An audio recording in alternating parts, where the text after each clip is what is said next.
What's going on, everybody? Welcome to the Alex Cuesta Show.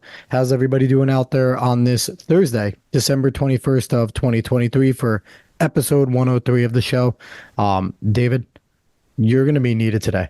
I feel like you're, for once, it's a rare occasion that you're needed at all. I know. But, it's rare, actually. Yeah, this is why I bring you around for these situations. So for those that maybe can't tell, that means you don't listen to the show, but I'm happy you're here now. But my voice is terrible right now. I am battling through with cough drops for whatever reason the last 2 days. My voice just decided to piss off. So I'm going to do what I can. And, I've been looking forward to this show, so hopefully it doesn't go too far away. But if not, I get it if you guys want to stop listening when David takes over some more, but that might have to happen. But before we jump into the fun stuff, like, share, follow, subscribe, rate 5 stars on Spotify and iTunes. Spread this word of mouth. Go find us on the socials. Go search the Alex Cuesta Show.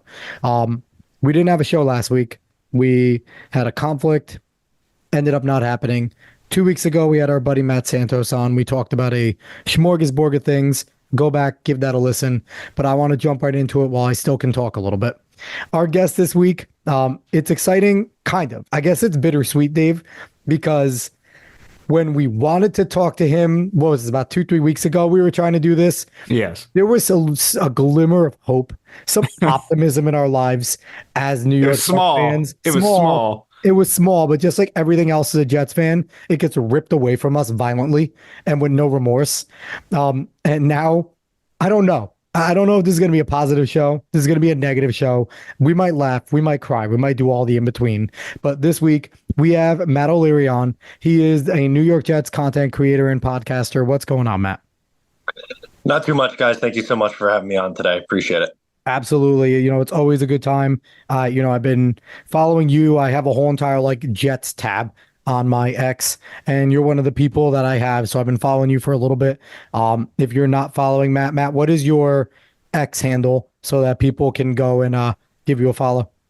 Yeah, I'm over at Matt O'Leary NY over there talking Jets, try to keep it light and fun. Yeah. So speaking of light and fun, I want to start off this show with something that I think is important that many people are going to want to hear. So if anyone's been paying attention to Jets Twitter throughout the year, we've had our fair number of spats between the content creators and personalities and things like that. So Matt, if there were any content creators that you think you would actually want to beat up or can physically beat up, here's your chance to call them out right now. Who, number one, it's a twofold. Who do you want to beat up in Jets Twitter? And who do you think you absolutely can beat up? It could be two different people. I love Jets Twitter and I love our Jets content. So I'm not going to throw anybody under the bus like that. Although I think I could take Ryan, my co-host over on Talking Jets, Jets Talk 24/7. I think I got the edge there. I got a little bit of the height advantage, but he's faster than me. He's a former track star, so he might be able to get me there. I don't know. I do show with Green Bean also. He's older, but he's feisty. I think he'd be able to get me.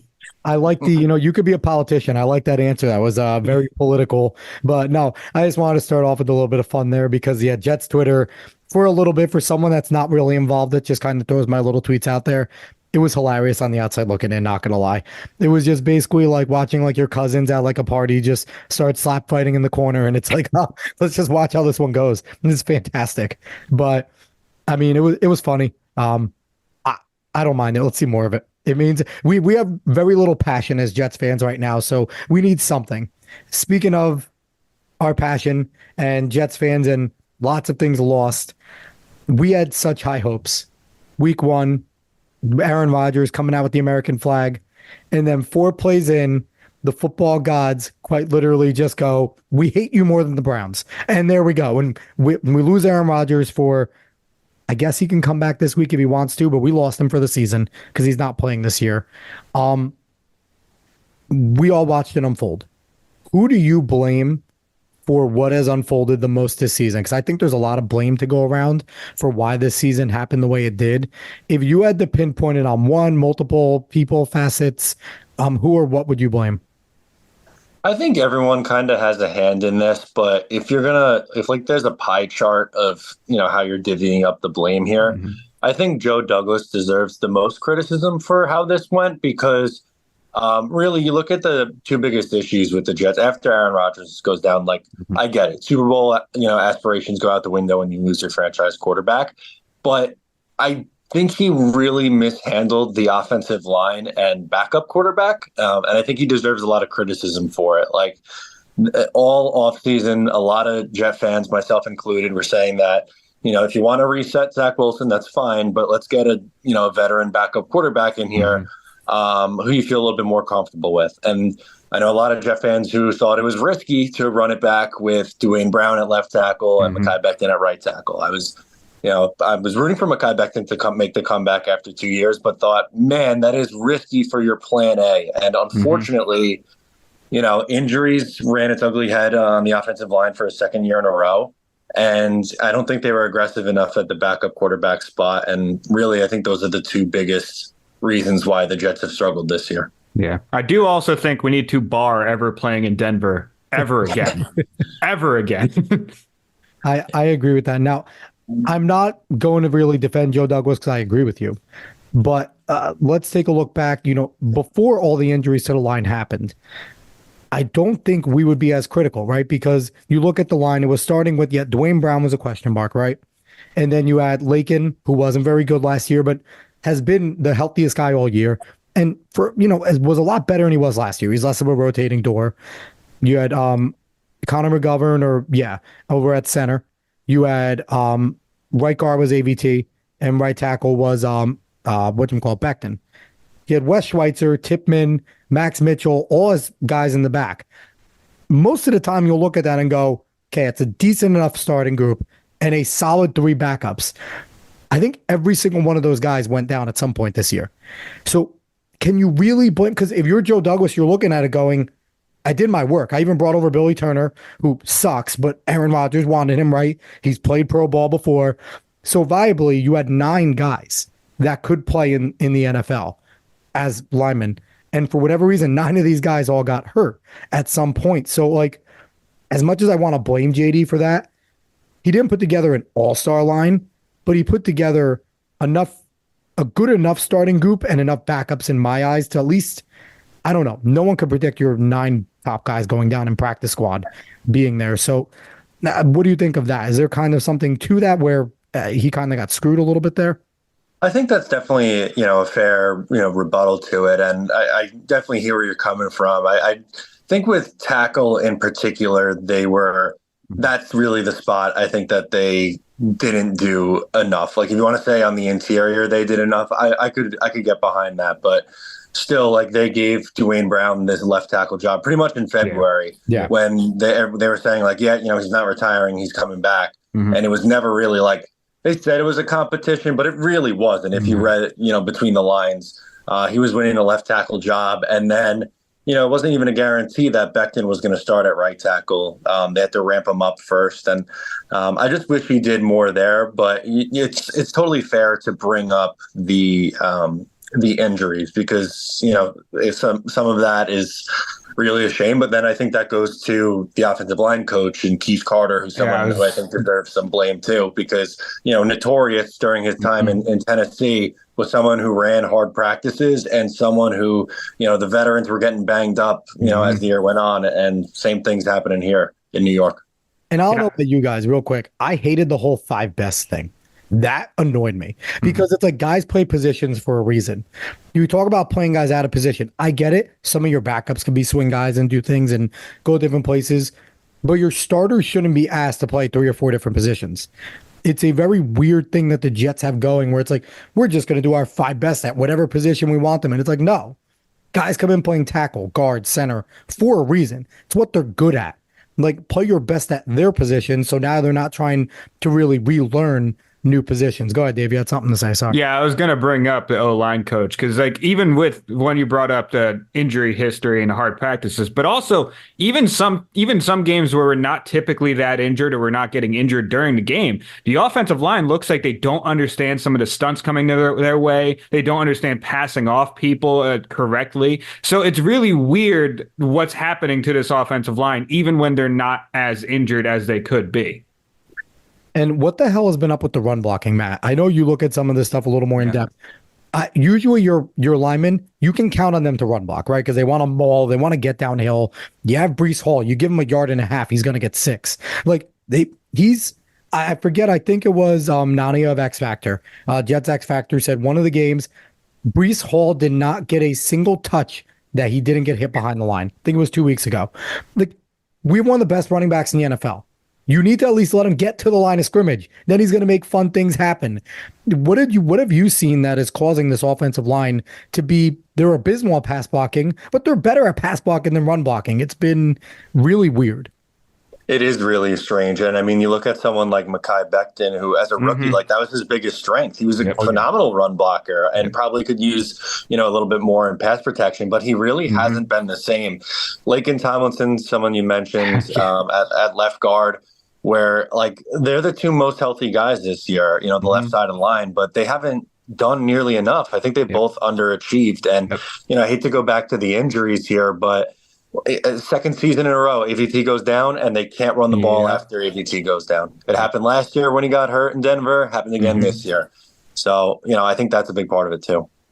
Now, what about wide receiver? Because I think I would put, O-line, yes, we could talk about the tackles, but I felt like Joe Douglas, beginning of the year, did enough to at least have a competent O-line. I think the injuries really screwed him there. I agree with you on the backup quarterback situation. Zach Wilson should have been in a hat and a t-shirt every game. There should be no reason why he was not, maybe the emergency guy, but no intention of playing him. So we should have got a vet there. What about wide receiver?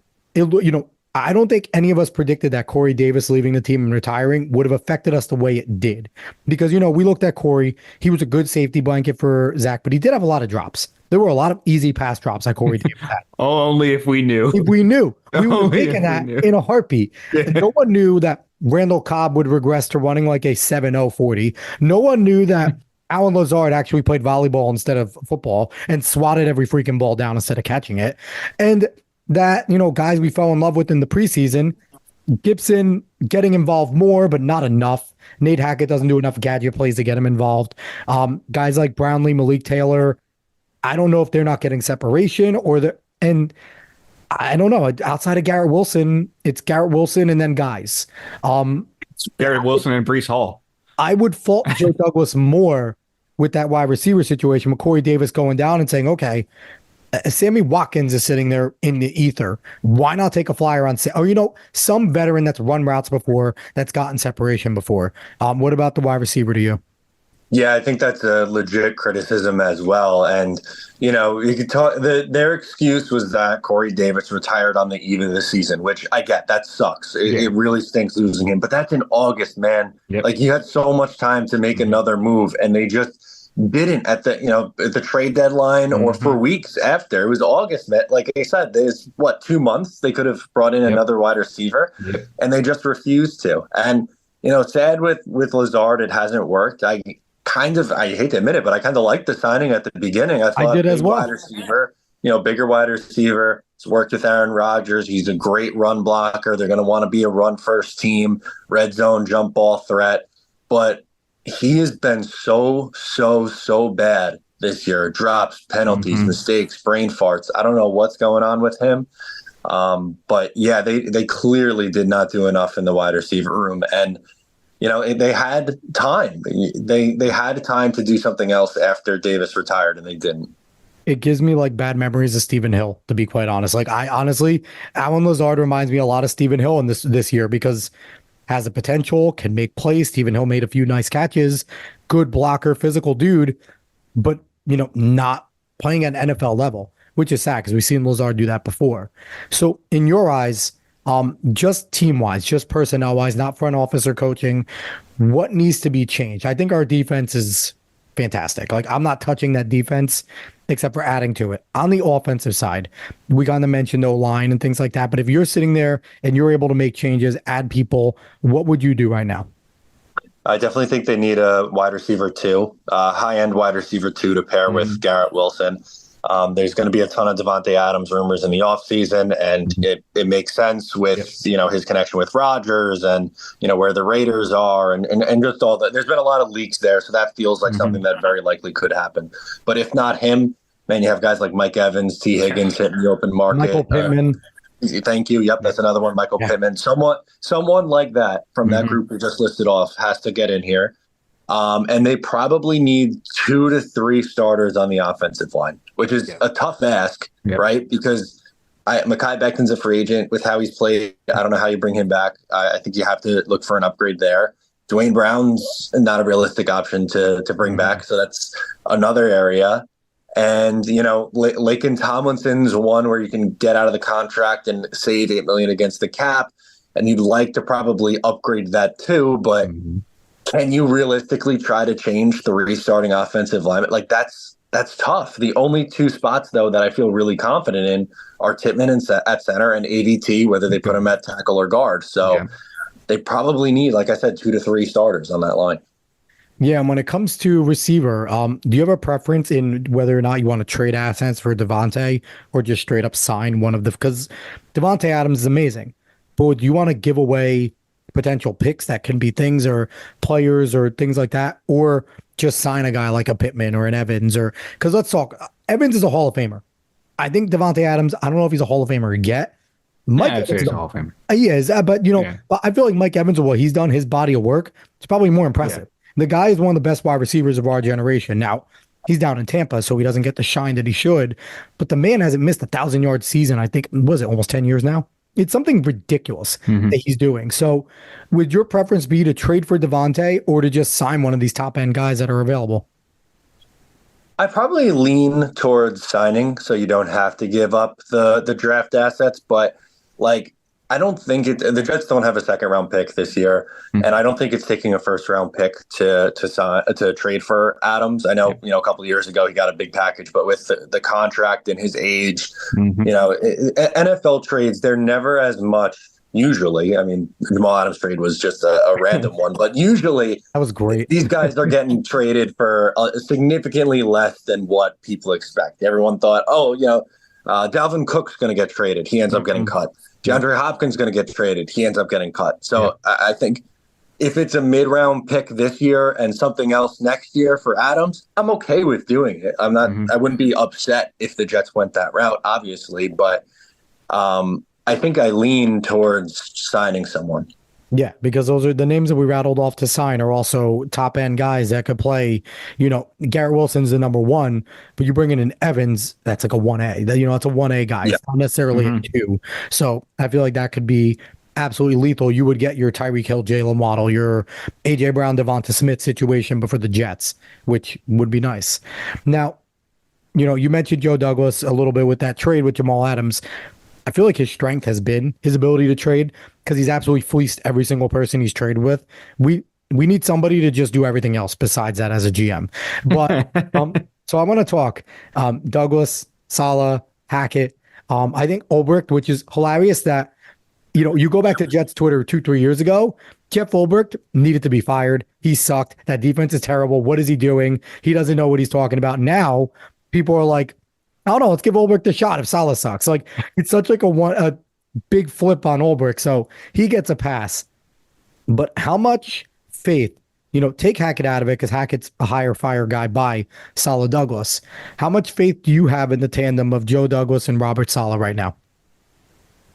I mean, it's significantly less than before the season started. I get it. Both those guys are going to get brought back. They're going to get a pass for this year. I think they got a pretty long leash. If I know that's not happening, but if they both lost their jobs this offseason, I wouldn't really feel a ton of sympathy because they each had, pretty long leash, 3 years as a coach for Salah and Douglas, 5 years. I get it. He didn't have that first draft and, he had to tear it down. I understand all those things, but it's rare to see someone with this winning percentage through this amount of time that's going to get another year out of it. Yeah. You mentioned the trades. I think he's done a really good job at. I think he had a great 2022 draft class, but free agency is something that I think he struggled with a ton outside of the DJ Reed signing. He's really struggled in free agency. And there's been some spots in the draft that I haven't really agreed with him on the route that they went.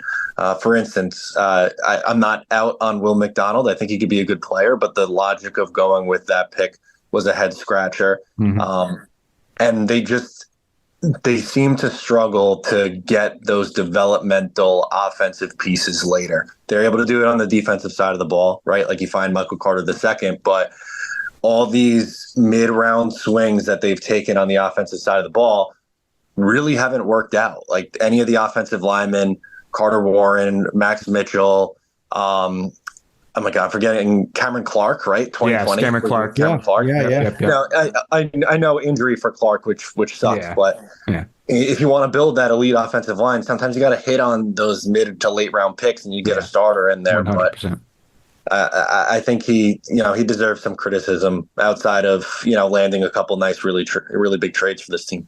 Yeah, and I think one of the things, especially that really hurt Salah and Douglas, is not only their record over the years and really what happened this season, but I mean, you look over at the Houston Texans, who were also in hell, and they have found a way to, I mean, they hit on CJ Stroud incredibly. Like Stroud's playing out of his damn mind. Tank Dell. But still, they're able to make things work in a short regime that they had in less time than us, I think, at this point. Which and they look like they're going to be a damn good team for a good bit. Yeah, for sure. Like you said, they shouldn't get this much leash. Like we've seen quicker turnarounds before. Yep. We see. I mean, look at it this year right now. Like how many teams have their backup quarterbacks, but they don't have that excuse that we lost our quarterback, so we're just going to fold it in. Like the Browns have started 4 or 5 quarterbacks this year. Joe Flacco, the elite again. Joe Flacco's elite with the Browns. I know it's crazy, but yeah, I mean, going into next year, I don't know how you don't have playoffs or bust. If you're not making the playoffs, they all pack their bags and go. Yeah, and that's the thing. I mean, you lose your starting quarterback. One, almost every team has this year, but also two, you usually score still a touchdown in like 3 games. So you might lose your starting quarterback, but your offense still needs to look like an NFL offense and not a D2 college one. 100%. And, here's the thing. I'd like to revisit this exact conversation about Salah and Douglas after 4 weeks of One Jets Drive propaganda in the preseason, when every single one of us watches it and is like, Super Bowl. Because honestly, the Jets franchise, best thing they do is propaganda. And they don't play well. They don't do much. One Jets Drive propaganda is incredible. But I completely agree. I think that all that is legit. And, when you look back, Michael LaFleur was persona non grata, right?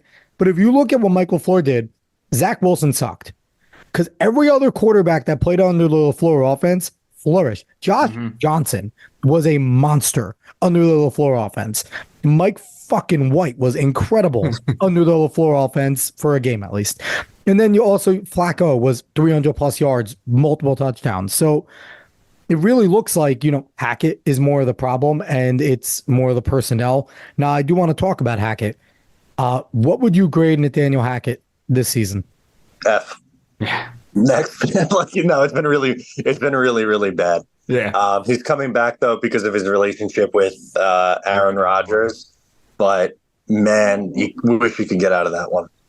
And how do you go from the games that he called with, the Kansas City game and, some of these games in the Houston game where it's like, oh, this offense looks great. Like, a lot of play action, a lot of, really good stuff. And then you go to other games, it's like, oh, run, pass. Oh, run, pass. Oh, play action didn't work. Run again. Let's run on third. And it's like every Jets fan has nightmares of 2nd and 10 run the ball. What are you doing? It's giving me 2020 flashbacks with Adam Gase and Frank Gore. And Adam Gase had a better offense to this point, which is ridiculous that Adam Gase had a better offense to this point with, I'd argue, a much worse cast. Outside of the line, I mean, Nathaniel Hackett has Garrett Wilson and Breece Hall. And that's another thing that annoys me. And last week, I really got annoyed at it.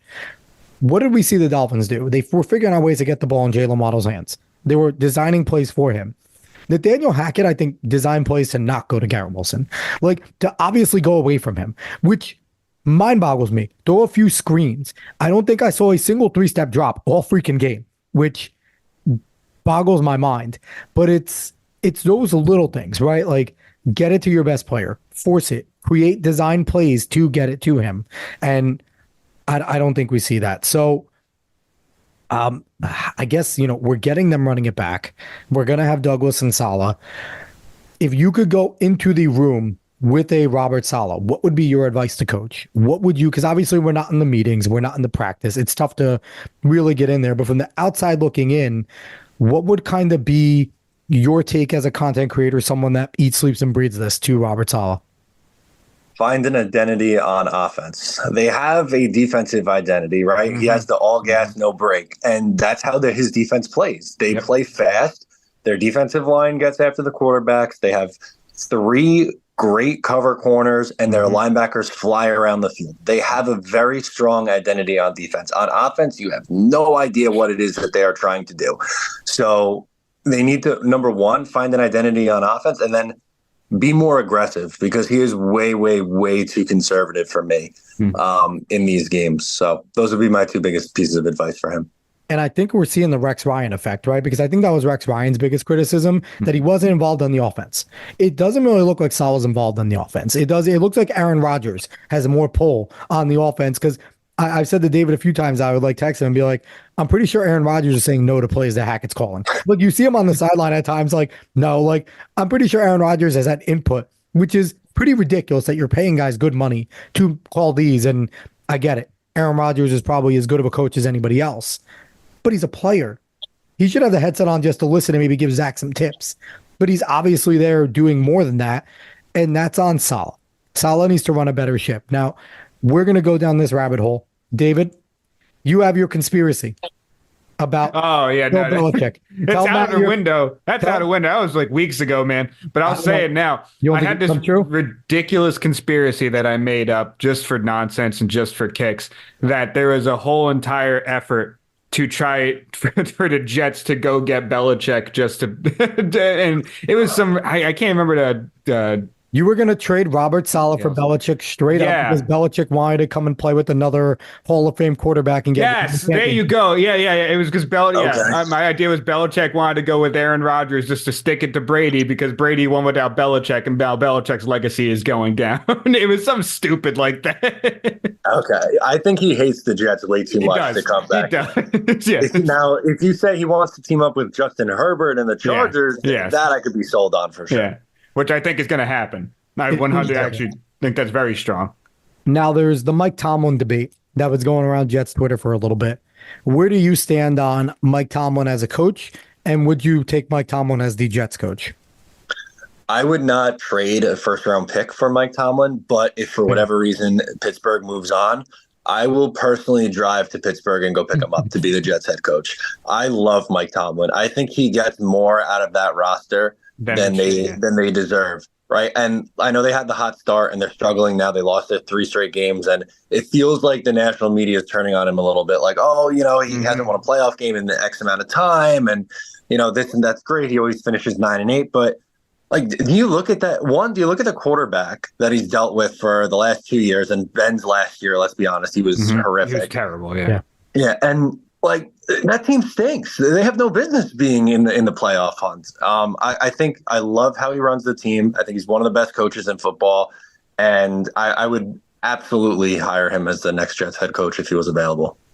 We have a Steelers fan friend who would absolutely hates Tomlin now. He's like, he would say you could take him, and I'm like, I'm fine with it. Honestly. He's hated Tomlin for years. To be fair, he's been critical of Tomlin even when they were winning Super Bowls. So it's like. I don't know why. It's just bizarre. It's like, you don't understand what you're talking about, because Jets fans, come on, we haven't had a great coach since Bill Parcells. We're being quite honest. Like, Herm was okay, man. Genie had moments. I mean, like, we haven't had a great coach. Like, Rex was good, but very good on the defensive side. Overall, we haven't had a great coach since Parcells, in my eyes. Do you agree, Matt? Yeah, I agree. I mean, I think they've had some pretty good ones. Like, I think Herm was, like you said, Herm was okay. He had some nice moments. Mangini, Mangini, I think, was a better talent evaluator than he was a coach. And I do think he got a raw deal with how things ended with Favre, but it did lead into the two, best years of any of our Jets fans in 09 and 10. But Rex's gimmick wore off after a little bit. And I don't know if you guys see it, but I can't stand the bring back Rex to coach. Like, dude, he's been a bad coach for like a decade, man. Yeah. Like the last couple of years with the Jets, and even when he was in Buffalo, like I don't know if this was early 2000s football still. Yeah, he could still coach up a defense. In a modern NFL, I'm not sold. Mm-hmm. I'd bring Rex on as a consultant at most, like, come console, come like, because he can still talent evaluate on defense. I still think he can understand and like maybe bring in like an exotic concept that someone, because his brain for blitzes is still ridiculous. Like, he's the only guy I know would look like he's rushing 8, 2 would rush and 1 would get home. Like, it was ridiculous the way he was able to do things. But yeah, I don't know if he could necessarily be a full-time coach in this NFL. I really want to get the guy. I don't know who was it that was getting the Fire Idzik billboards and the Fire Idzik planes. Forgot about But if that. Tomlin gets available, I want that guy to get higher Tomlin and higher Tomlin planes, because I think that would be fantastic. So we have to find out who that is. If anyone's listening, any Twitter sleuths, 4chan people, go do your thing. Go find this individual for us. And Matt, you go do your thing. Do you know who it is? No, I wish I did. I'd have them on the phone immediately. I mean, if we did, we'd have him on the podcast and we'd send them your way as well. That would be a great person. So I want to talk about next season, because obviously this season's already over, right? We have 2 more games. They're going to go through the motions, knowing the Jets are going to win both, ruin draft stock, right? That's just what the Jets do. Next season, we talked a little bit about what we would change, but if you're going into the preseason, what is your first priority as, Joe Douglas? What do you want in the draft, and what is your first priority free agency? Yeah, so to me, I think it depends on where they end up picking. I am very much so team offensive lineman in the first round. I love Joe Alt out of Notre Dame. I think that would be a home run selection. With that said, if they end up high enough to a point where Marvin Harrison Jr. is available, that is I would take him over Joe Alt. As much as I love Alt and they need to fix the offensive line, I think Harrison is that talented where you make the pass and you get the receiver. Other than that, I think you go offensive line. I'm not a fan of drafting Brock Bowers, the tight end out of Georgia. I've seen some people mention that. I understand that he's not your stereotypical tight end. It would just be adding another weapon. I get that, but that's not the direction that I'd like to go. And I also I'm not someone who believes they should take a quarterback in the first round. I'm not saying you can't take one later, a developmental guy in the 3rd, 4th round. That's fine. But, with Rodgers coming back, I think that first round pick has to go to the offense that could help out in 2024, not this, project quarterback you're hoping is going to start in 3 years. Does Joe Douglas get fired immediately if he takes Bo Nix in like the 6th or 7th? That would be tough. That would be a real tough one for me to swallow. Oh God, I would say you're done, Joe. I'm sorry. Because, I'm just thinking of the most Jets things to do.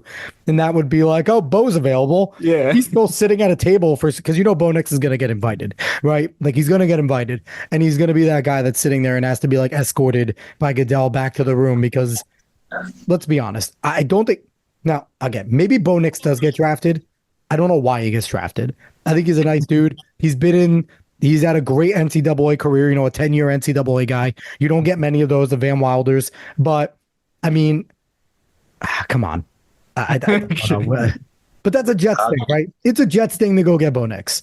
I'm with you there. I've really liked, the more I've watched the Jaden Daniels, I think he's become my QB3 in this draft class.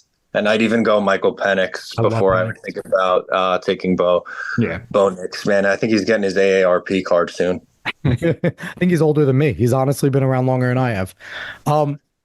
So before we get out of here, what is your outlook on 2024? Because, if anything, Jets fans, we're the most optimistic humans of all time. We get so down, but they say you hit rock bottom, you have only one place to go is up. We quite literally hit rock bottom every year.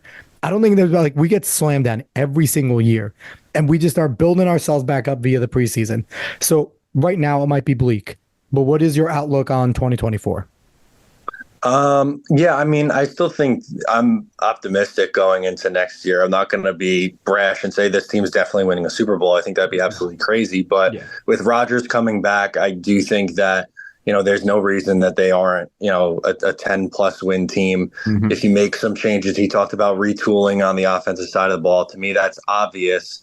But I think Rodgers is good enough. Having an elite quarterback of that status makes your bad offensive line a little bit better, makes your bad play caller a little bit better. Like, you can hide things a little bit better when you have an elite quarterback.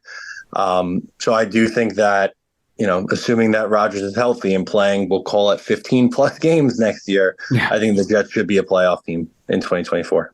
Now, another question, is Bryce Huff going to be in a Jets uniform next year?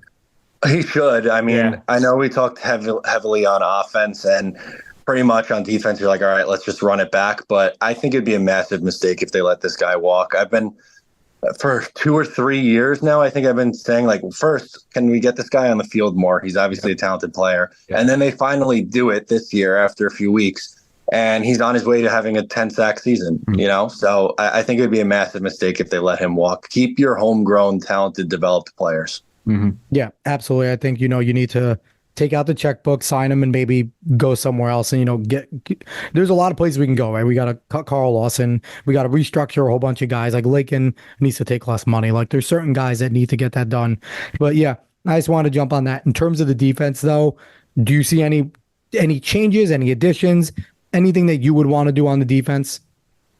Really, I think my biggest question mark is what are they going to do at safety, because Jordan Whitehead's a free agent. Mm-hmm. I don't think he's honestly been that great. I know he has had some interceptions, but he misses a ton of tackles, man. Is Chuck Clark coming back the answer there, or are they going to look to Clark as the guy coming back there?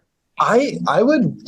This is going to sound crazy because of how critical I was of him early in his career, but I'd bring back Ashton Davis.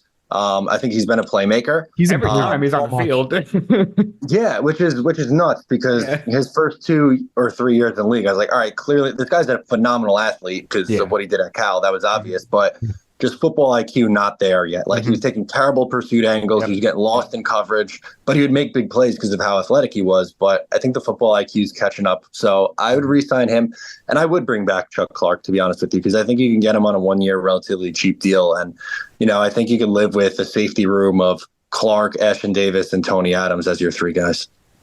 Yeah, no one, honestly, I feel like Ashton Davis just took boxing lessons, because nobody punches he punches at the ball with every single tackle. I don't think I've seen him make a tackle where his fist isn't coming around this year. So he's been a pleasant surprise. Dave, what about you? What's your outlook going into next year? I feel okay. It just depends on really the moves that are being made, honestly, because like the same thing, like my trust has kind of gone down on Douglas and Salah, and that's obviously with a year like this, it's going to happen. But it just depends on the moves being made. Rodgers coming back, obviously, is a good thing. Rodgers helps no matter what.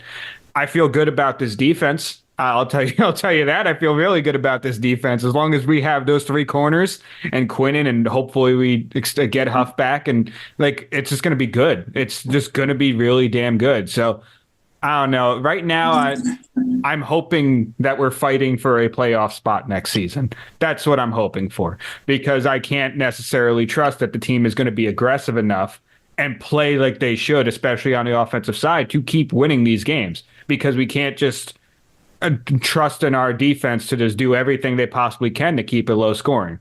So I don't think that'll happen with Rodgers, but you never know. So I'm feeling like we're fighting for a playoff spot, but well, we'll see.